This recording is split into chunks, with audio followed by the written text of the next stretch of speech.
All right. So, hey everybody, it's Delilah Cordovah here, and we are live for another awesome episode of Marketing a Coffee. And today I have an author spotlight interview with Richard Farsi. And Richard Farsi is an awesome author. So he's going to come on. He's going to tell us all about his books. He's going to tell us about his awesome author life. I believe he has a crowd that's going to come with him and engage on the post. So yeah, there's a lot of exciting stuff about to happen. So without further ado, here is Richard Farsi. One moment. There he is. Hey, Richard. I'm good. I'm good. I'm so happy to have you here on my show today. This is going to be awesome. So yeah, can you tell them about you and your book and your awesome author life? Okay, well, the book is called End Survival. And basically it happened by accident. I'm a musician, songwriter, producer, by trade, and I've been a zombie freak since I was 4 years old, and I just felt like writing, and next thing you know, I wrote a book, showed it to a few people, and they said, release it. And as soon as I released it, I'm getting emails and messages, and it's just going crazy. A lot of people are asking me inviting me for book signings, and it's a different world, totally different world. Nice. All right. Invite Francesca. Oh, I'm back. Where am I? Oh, there I am. Yeah, for some reason it was like I couldn't get myself back on. Like, what? The platform is having a little bit of an issue today, you guys, so please bear with us. So yeah, you know what? I was hoping you could tell more about your book there. You want to pop it up there for us? Right. Can you tell us a little bit more about your book, End Survival, and how it came to be, and how you came up with the stunning graphics that are in the book? I think people will be really interested to know about that. Well, I've been a loyal fan for George Romero forever.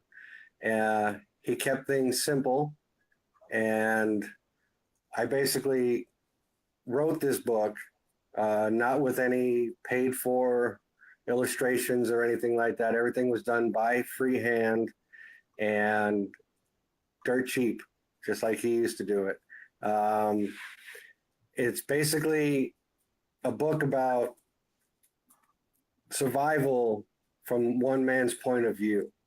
How he handles his own inner feelings, his faith in humanity, who he can trust. Can he trust himself? Can he trust others? And of course, the zombies are, the cherry on the cake. And it's how do you survive? A lot of these people, I give props to every author that is out there that writes books on zombies and apocalypse. I just wanted to be a little different and just bring it from a first person point of view and give the perspective of what would you really do? Right. The book starts out with some humor, it's actually me.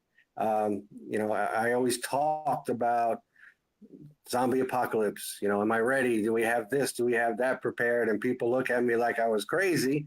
And that's how I basically started the book. First chapter, first few pages is, me washing a car in the driveway, and here comes a bunch of walkers down the road. Wow. And it's like, all I got is my garden hose. What am I going to do? So it's a matter of believing in yourself and in people around you. And right. like I said, it was an accident that I wrote the book. I just started jotting things down in between music studio time, and there you have it. And now I'm getting not hate mail, but a lot of messages and mail from people yelling at me because I leave it off hanging. and they want to know what happened. And I tell them, wait for part two. Oh, so you're one of them type of authors. Yes, gotta leave them hanging. I love this. It was yesterday. I was getting, and everybody in the salon there read the book, and everybody's staring at me and getting upset. They're like tapping their feet, and they're like, "What happened?" And I'm like, "Wait till the second book comes out." And they're like, "Not cool."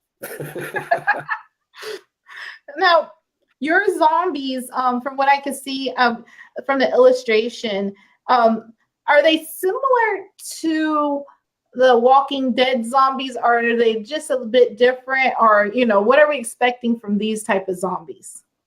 So everybody's zombies are different. Right. These zombies, unlike others, they don't think. Their memories aren't that quote unquote good. Yes, they do realize that, at one time they were in a shopping center or they know what a car is, but they're just very aggressive. They're the true meaning of, I want to eat your arm. None of this drama of look into its eyes. It still has some type of soul, and I cut to the chase. I'm the type of person, I'll probably get a lot of booze out of it, but I'm not into the soap opera effect when it comes into zombie movies or books. Right. I just like getting there, and a lot of people are like, well, if you kill an animal, I don't like you. I don't want to read your book, and I don't want to sound like a nut, but I was like, I don't kill animals, but I kill a couple of kids in the book, and they're like, oh, okay, and I'm like, wow. So That's crazy. it's just it's out there. It's what really would happen, and the things that you have to do to survive, and unfortunately it's some pretty bad things. Right. Right. So, along with your type of zombie, is there a different way to kill the zombie, or is it the same, like, just go at it or something like that? I remember they, like in the Walking Dead, had to do something like with the head, or I don't know. How do we kill your zombie if he happens to come to life on us? Basically, I keep it straight, the way it was done by the godfather of zombies, George Romero. Straight for the head, call it a day. Don't waste your time on whacking them in the arm or chopping a leg off or anything. Straight for the head and get it over with. Straight for the head. Kill shot. All right. So we have a lot of people joining us. I wanted to shout them out real fast. We got Marianne Bassey. Hello, how are you? Izio, she says, I love zombies and ghosts. So yeah, you're on the right line today. And then Kristen McCandless is here. She's saying, great book. And David Condalusi, he's saying, can't wait, brother, for that second book, I believe. And then Izio says, if we could see some of the illustration of the book again. Sure. They want to. Somebody wants to know what these zombies look like. Well, here I'll try and do this here. As you can see, can you see that? Right. Can you tell us about who did the artwork too, so we can give them a shout out? Marco Perez. He was an adopted son, and he was into my artwork. And I told him, I was writing a book and I wanted some artwork done. And he looked at me like I had 3 heads. And I told him, you got about 2 weeks. And yeah, next thing you know, he came up with a bunch of crazy pictures. Like I said, keep everything very, very simple. Right. I'm following the guidelines, and I'm sorry I keep repeating myself, but Romero kept things simple. Right. Ketchup for blood, and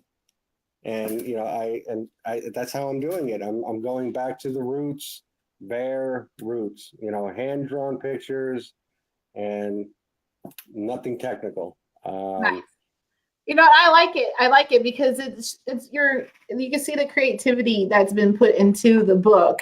And then who doesn't like a hand-drawn picture? I mean, they're a little bit more interesting than just a still picture or, and then I believe you have them throughout the book, right? The illustrations that Marco created for you. And how old is Marco, by the way?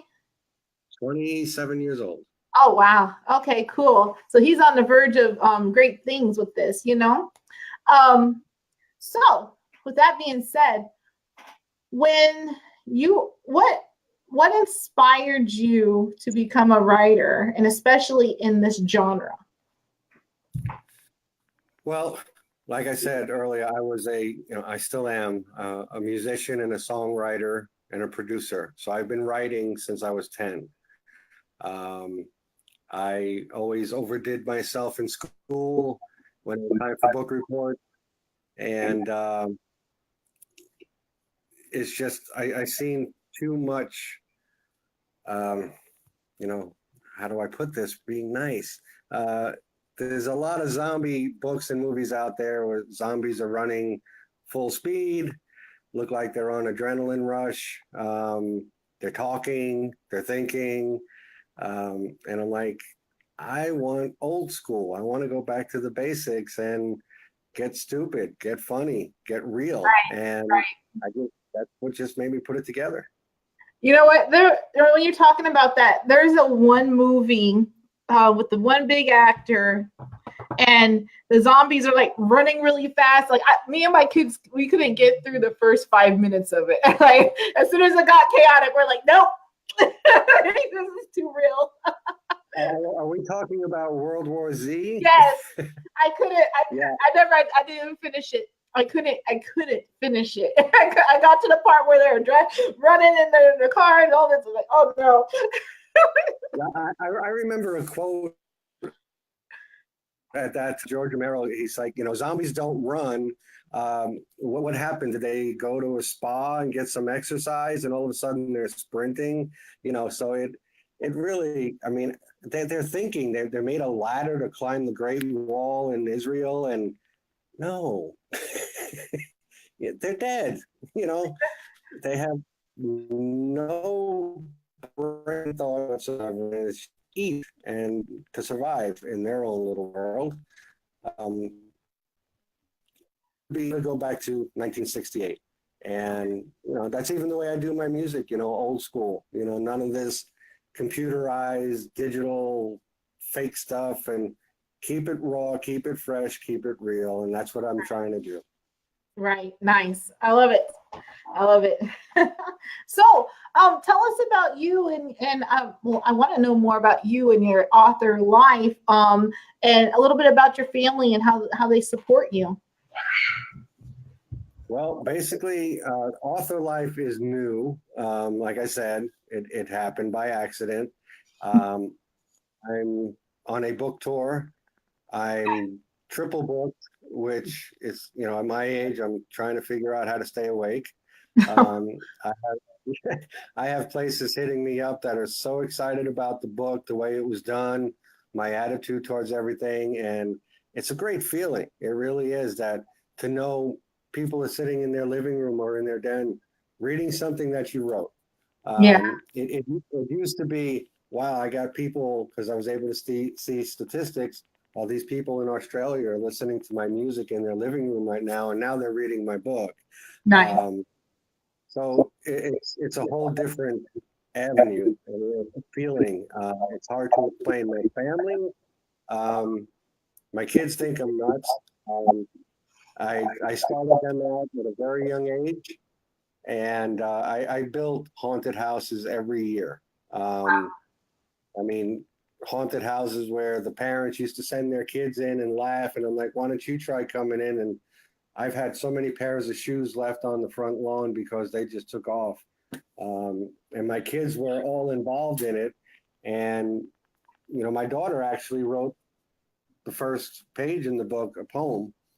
She writes poetry, and it has to do with the living dead. And to this day, nothing affects these kids.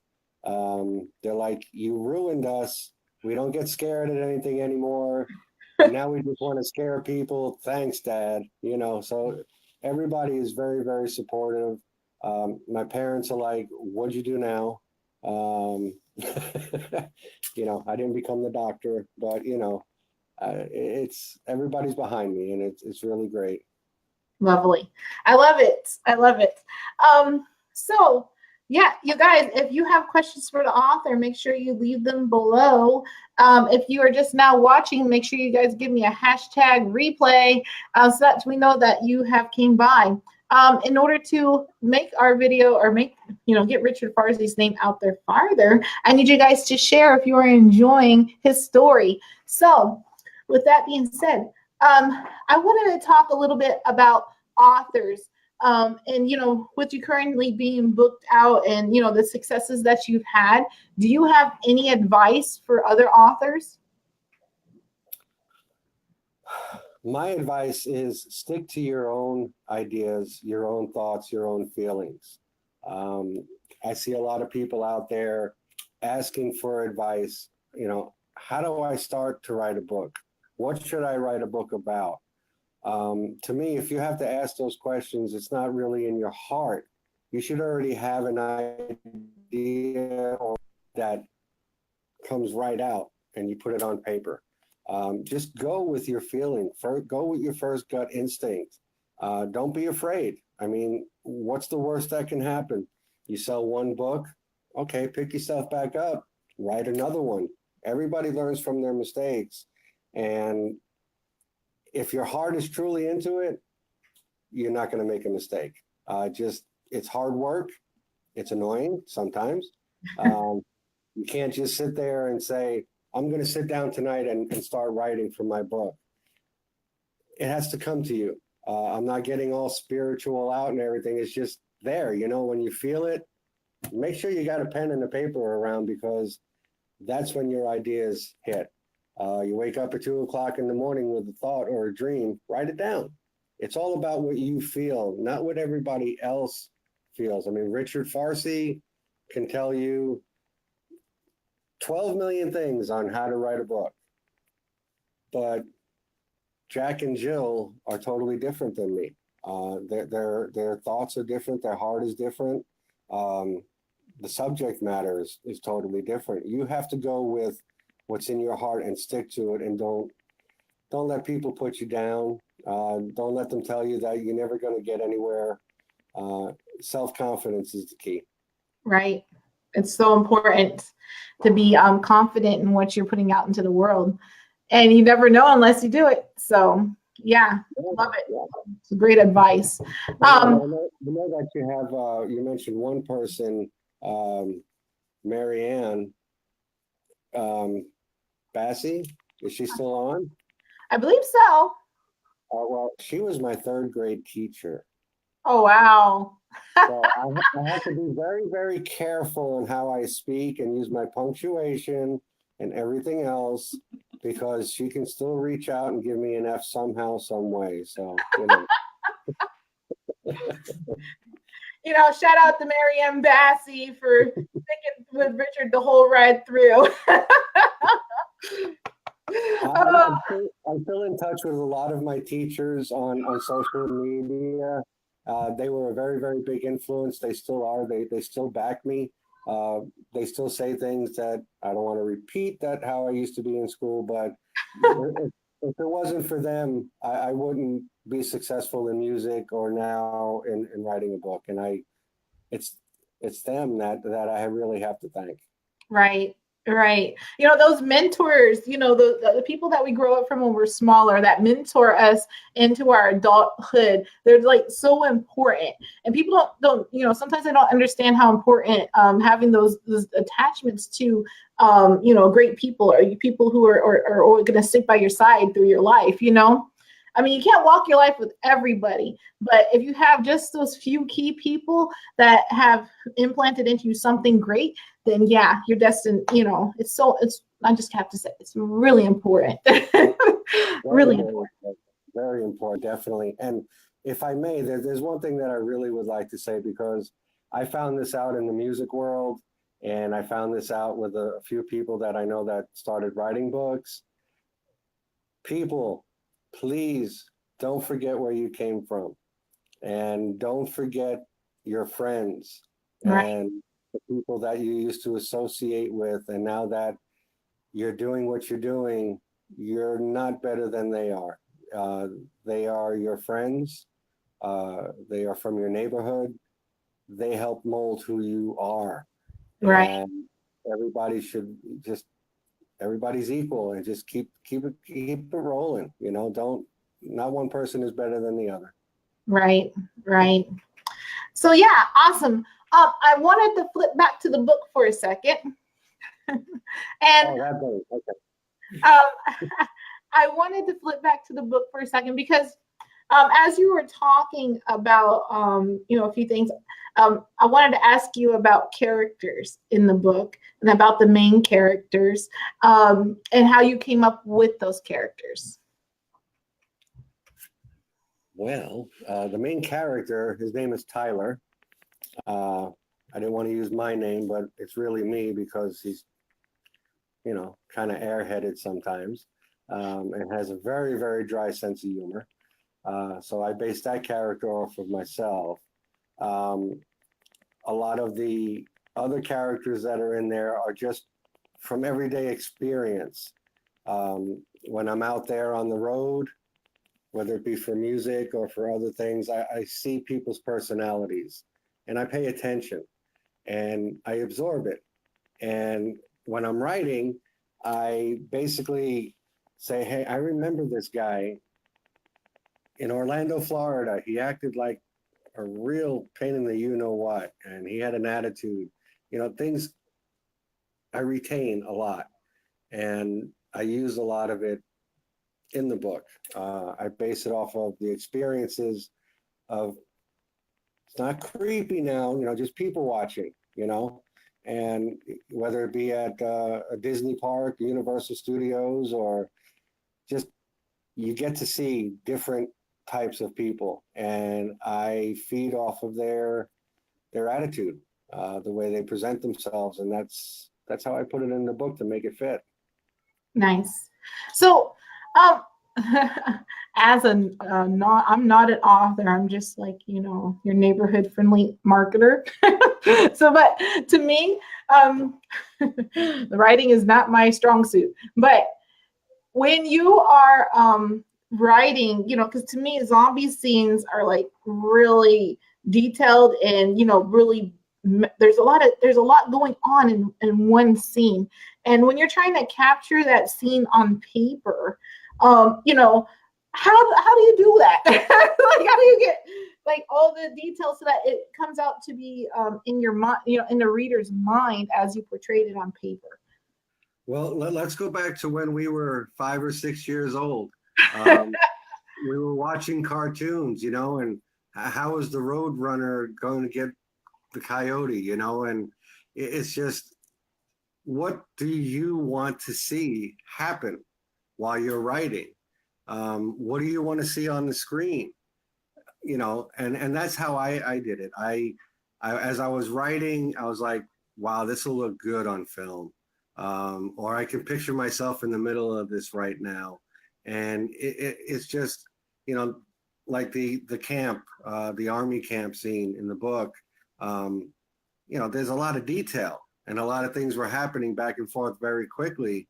And again, it's just something that just, it blurted right out of my mouth and into my hand onto paper. It's like, I want to see this guy dive over a couple of crates, throw a grenade, and talk to the people to tell them to run into the car at the same time. And, I just put it all together. It's like, it's what I want to see, Right.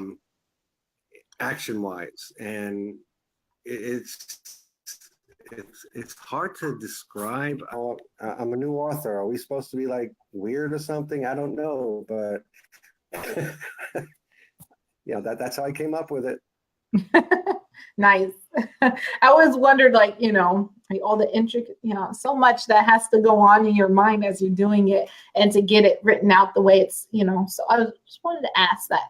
Now, my next question is, so a lot of authors in the fiction genre, they come on the show and then they start talking about characters talking to them, telling them throughout the different parts of what to write. And, that you have to constantly carry around a notepad. Is this true for you too? Actually, no. Hold on, I think I took my pills today. Yes, I did. No, I don't have characters talking to me. I mean, ideas, if they pop into my head, I keep them in my head. I don't jot things down. I'm very, very unorganized. I don't even know how to use a filing cabinet. Okay.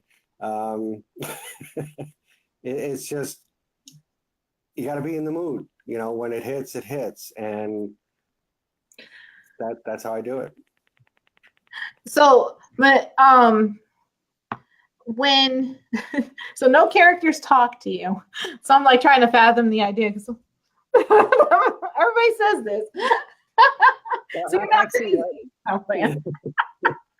Like I said, I mean, in the book, I am the character.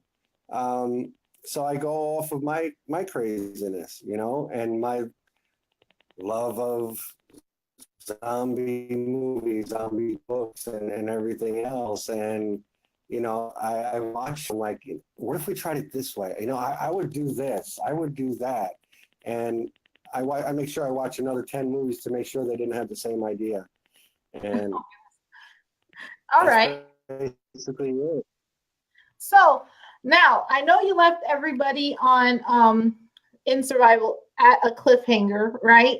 So tell us a little bit about the next book to come, so we can hype everybody up who's watching now about the next book and what's to come for Richard Farsi, the author. Are you trying to squeeze some information out of me? Possibly. Okay.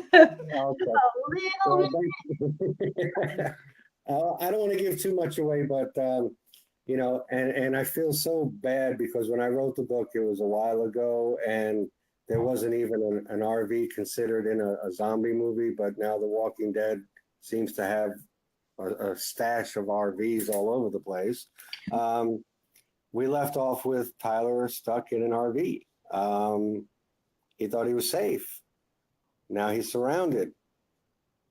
Lights go out. What happens? And that's how it was left. And what can we expect? Expect the unexpected. It's not don't expect I'll be straight up with you. Okay. I'm going to let a little something out. Don't expect them to come out like you just start playing 007 and wiping the field. That is so simple that everybody would be like, I should have caught that. And he has a lot more traveling to do, and what he is actually looking for. Not just safety, but he's looking for something. Right. He doesn't know what, he doesn't know exactly what it is, but he's looking for something, and unfortunately, you have these dead guys following him and making his life a little bit miserable. But the way he gets out is very simple.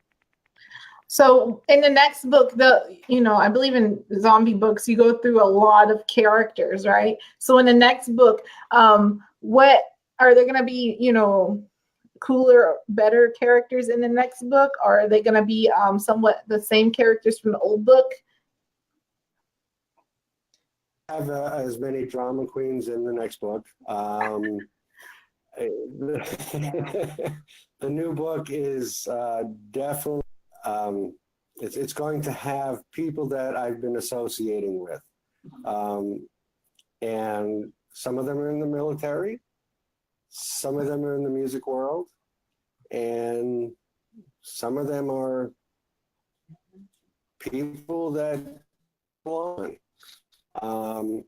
They have some wild and crazy ideas, and I love their attitudes. I'm going to be going with.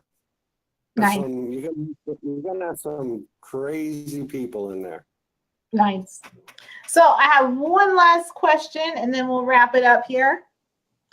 And my last question is, now, is there going to be a cure for the zombies? You really want me to give it up, don't you? Oh, I hinted on, I didn't even read, but I might have hinted on something. Are you guys catch that? Well, I wanted to ask the question one more time, and maybe my facial expression may help just a little bit. Is there going to be a cure for the zombies? Maybe. Maybe. Well, again, keep it simple. Keep it simple. All right, you guys. So I need everybody to do me a favor and go to Amazon and look up Richard Farsi, as it is spelled below here. And his book is called In Survival. And I need you guys to go and pick up your copy right now. Because you all know it's going to be awesome. If you listen to this interview all the way through, you know that this book is something that you must read today. So go ahead and go jump on Amazon, get In Survival, read the book, leave a review, and make sure you connect with the author further on his Facebook pages. So yeah, with that being said, Richard Farsi, thank you so much for coming on Marketing a Coffee today. And I also want to thank everybody who participated and joined us on this live stream. And, you know, your support is truly appreciated. But yeah, please, guys, quickly, Richard Farsi, In Survival. Any last words, Richard? That seems fitting. Any last words, Richard? That's too good. Just buy the book, enjoy it, and I do want people to know that a lot of the proceeds are going to a lot of charities. So that's what makes it important also. Nice. Awesomeness. And a little secret. Okay. Watch closely because they'll be probably on with you again. A lot of people want to make this into a movie and it's happening. So. Woohoo, there's going to be a movie. Wait a minute. One last question. Who's going to play you? Who's going to play the main character? I wish I had the pick. I already have somebody in mind, but he would never do it. But hey, you know, you never know. I would. Am I allowed to say it? Yeah. Who I wish would do it? Yeah. I want to see Mark Wahlberg get in there and just take over this whole story. You know what? I agree because Mark Wahlberg is hot and I'm young, so I will definitely. You have a little bit drool here too. Yeah, I would definitely like to see some blood-covered Mark Wahlberg. Oh Lordy! All right, you guys. That's it. We're done for today. You all have a wonderful afternoon or evening or wherever in the world you are. Peace and love, Mel. Thank you. All right, one moment.